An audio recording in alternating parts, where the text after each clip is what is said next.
United Nations Secretary-General Antonio Guterres has said that Pakistan needed massive financial support for relief, recovery and rehabilitation in the wake of the catastrophic floods.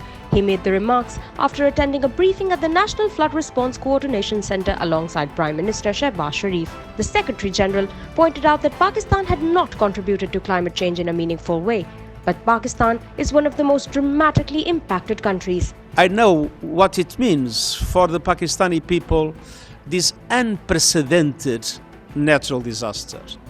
There is no memory of anything similar to what has happened with this impact of climate change on Pakistan. And I want to reassure you that we'll do everything possible to mobilize the international community to support your country and to support all of you in this very dramatic situation. Pakistan needs massive financial support to respond to this crisis. Earlier, the UN chief was briefed about the damage caused by floods in the country by the NFRCC Major General Zafar Iqbal. After overviewing the situation, Guterres appreciated all those working tirelessly to support the victims of this unprecedented natural disaster. The UN chief is currently in Pakistan on a 2-day trip to seek international support and highlight the urgency to deal with the climate change crisis.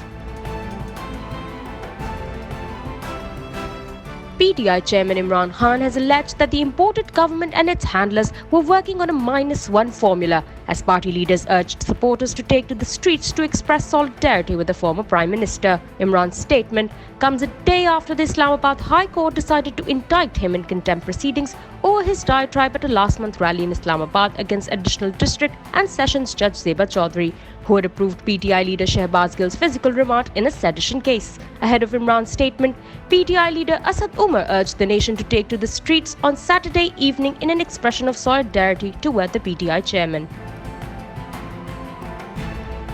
According to data shared by the Pakistan Bureau of Statistics, inflation measured by the sensitive price index clocked at 42.7% year-on-year for the week that ended on September 8th. Inflation in the preceding week was measured at 45.5% year-on-year, an all-time high as prices of vegetables surged following the damage caused by the floods. The latest data showed that inflation decreased 0.58% week-on-week on the back of a decline in food prices, especially onions and tomatoes. The government has exempted duties and taxes on the import of tomatoes and onions in an attempt to reduce shortages. Over 50 trucks carrying vegetables had crossed into Pakistan via the Taftan, Chaman and Turham borders earlier this month.